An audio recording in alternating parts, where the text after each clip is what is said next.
Hello everyone, welcome back to my channel. কেমন আছো তোমরা সবাই? এর আগে যে ব্লগটি পোস্ট করেছিলাম সেটা আর এই ব্লগটা ভেবেছিলাম দুটো একসঙ্গে মার্চ করে তারপর পোস্ট করব, সেটাই বলছিলাম তোমাদের কাছে, কিন্তু পরে ভাবলাম যে না, দুটো সেপারেটলি আপলোড করি। 12টা মতো স্নান করে রেডি হয়ে নিয়েছি, আবার যাচ্ছি এখন মাসির বাড়ি। দুপুরে ওখানে খাওয়া দাওয়ার আয়োজন রয়েছে, প্লাস ওখানে কীর্তনও শুরু হয়ে গেছে।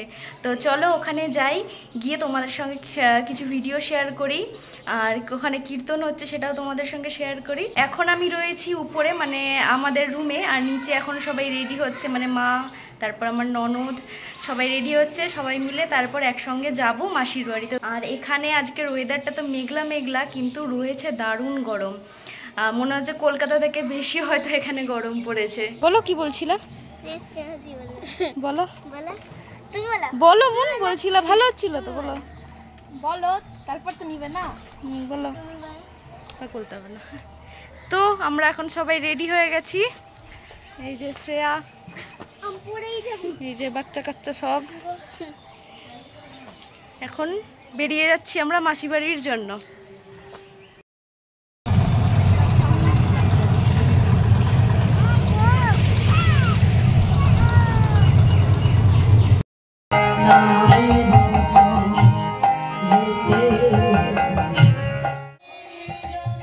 দুপুরে যখন আমরা গেলাম ওখানে, মানে মাসির বাড়িতে, কীর্তন শুরু হয়ে গেছিলো, আমি তারই ভিডিও ক্লিপ নিচ্ছিলাম কিছু।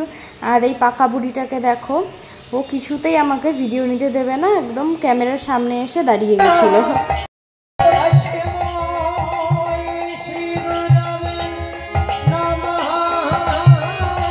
বেশ অনেকক্ষণ আমরা বসেছিলাম ওখানে, অনেকক্ষণ ধরে কীর্তন শুনলাম। তারপর দুপুরের খাওয়ারের টাইম হয়ে গেছিলো, সবাই ডাকাডাকি করছিল, তারপর সবাই মিলে চলে গেছিলাম আমরা খাবার খেতে। মাসির বাড়ির জায়গাটা কিন্তু বেশ বড়সড়, মানে কোনো অনুষ্ঠান হলে জায়গার কোনো অভাব হবে না। তো গেট দিয়ে একদম ঢুকতেই রয়েছে মাসিদের মন্দির, আর ওই দিকেই দেখো প্যান্ডেল করা, আর কীর্তন হচ্ছিল, আর পেছন দিকে করেছিল খাওয়া দাওয়ার ব্যবস্থা। আমরা সবাই মিলে খাওয়া দাওয়া করে প্যান্ডেলের কাছাকাছি বসেছিলাম, বেশ সুন্দর হাওয়া হচ্ছিল, তো সবাই মিলে বসে গল্প টল্প করছিলাম।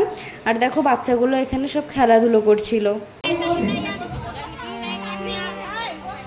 দুপুরের খাওয়া দাওয়া হয়ে যাওয়ার পরও আমরা বেশ কিছুক্ষণ কীর্তনের ওখানে বসেছিলাম, অনেকক্ষণ কীর্তন শুনলাম। তারপর আমরা সবাই মিলে চলে গেছিলাম বাড়ি। বাজে 3টে মতো, সবে মাত্র আসলাম মাসি বাড়ি থেকে, এসেই মাত্র ড্রেস চেঞ্জ করে হাত মুখ ধুয়ে একটু ফ্রেশ হয়ে নিলাম।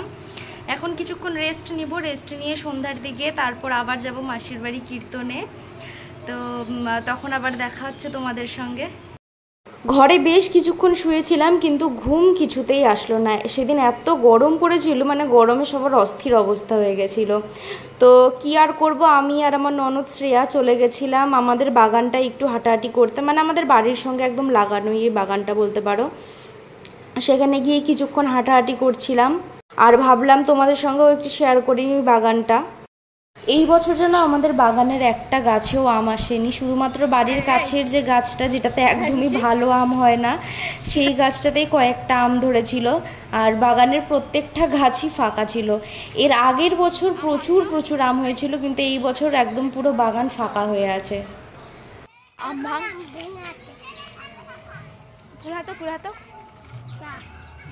গাছে কয়েকটা আম ছিল দেখে প্রচুর লোভ হচ্ছিল, কারণ এই বছর একটাও আম মাখা খাইনি।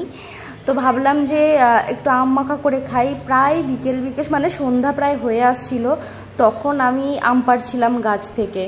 এই গাছের আমটা একদম জন্মের টক, খুবই টক। আর একটা গাছও আছে যেন কাঁচা মিঠে আমের, ওই গাছটাতে একটাও এবার আম আসেনি।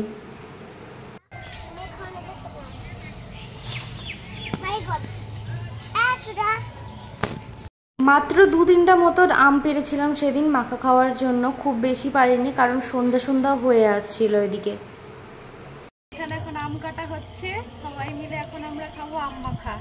আমাদের গাছের আম এখন পেরে আনলাম, সবাই মিলে এখন এটাকে মেখে তারপর খাওয়া হবে। মুনকি দিয়ে খাওয়া আম,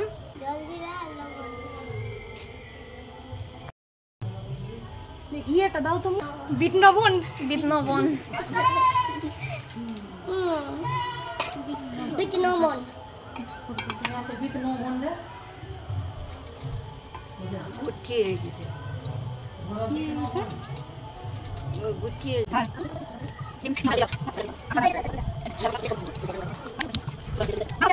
আমের সিজন আসলেই জানো এই বাচ্চা কাচ্চাগুলো সব বাড়িতে এমন লবণ আর শুকনো লঙ্কা শিলনোড়ায় একদম বেটে মিহি করে রেখে দেয়।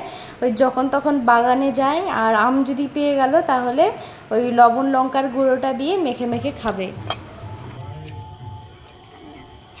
খাও আম খেয়ে দেখাও, বলো কমেন্ট। একটু আগেই যে পুচকি মেয়েটাকে দেখলে সেটা আমার ননদের মেয়ে হয়, মানে আমার ভাগ্নি হয়। প্রচুর পরিমাণে যেন ও টক খেতে পারে, তো ওকে একটু আলাদা করে মেখে দিয়ে আমরা এখানে বেশি করে জলজিরা লবণ আর ওই শুকনো লঙ্কার গুঁড়োটা যেটা ছিল সেটাতে খুব ভালো করে মেখে নিচ্ছিলাম। অ্যাকচুয়ালি এখানে কাসুন্দি হলে সব থেকে ভালো হতো, কিন্তু তখন বাড়িতে ছিল না দেখে আর সেই কাসুন্দিটা দেওয়া যায়নি। তো এগুলো দিয়ে খুব ভালো মতো করে আমটা মেখে নিয়েছিলাম। আর এখানে দেখো আম মেখে খেতে খেতে প্রায় সন্ধ্যা হয়ে গেছিলো আমাদের। তো আমরা সবাই আম মাখা খেয়ে তারপর চা বানিয়ে সবাইকে চা দিয়ে দিলাম। সবাই চা খেয়ে তারপর আমরা রেডি হয়ে গেছিলাম মাসির বাড়িতে। আমাদের ফ্যামিলির অনেকেই আছে, শুধু আমার হাজব্যান্ড এখানে নেই, ও তখনও ছিল কলকাতায়। ও গেছিল ভোগের দিন, মানে যেদিন মহাপ্রভুর ভোগ হয়েছিল সেদিন গেছিলো। এখানে আমার ননদের হাজব্যান্ড, মামি, তারপর আমার শাশুড়ি মা সবাই ছিল।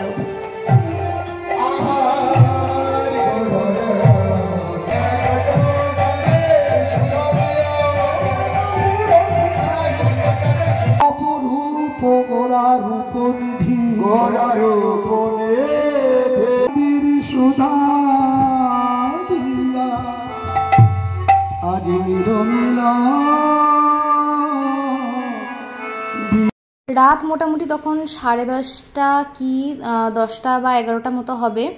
সবাই আমরা চলে গেছিলাম রাতের খাবার খেতে। রাতের খাবারে সেদিন ছিল গরম গরম ভাত, মুগ ডাল, একটা মিক্স সবজি ছিল আর সঙ্গে ছিল ভাজা। রাত 12টা থেকে যেহেতু আবার রাস শুরু হয়ে যেত, মাসিরা সবাই দেখো সুন্দর করে শাড়ি পরে রেডি হয়ে চলে এসেছিলো কীর্তনের এখানে। খাওয়া দাওয়া সেরে কিছুক্ষণ আমরা ওখানে বসে প্রায় 12টা বাজছিল, তখন আমরা সবাই চলে যাচ্ছিলাম বাড়িতে।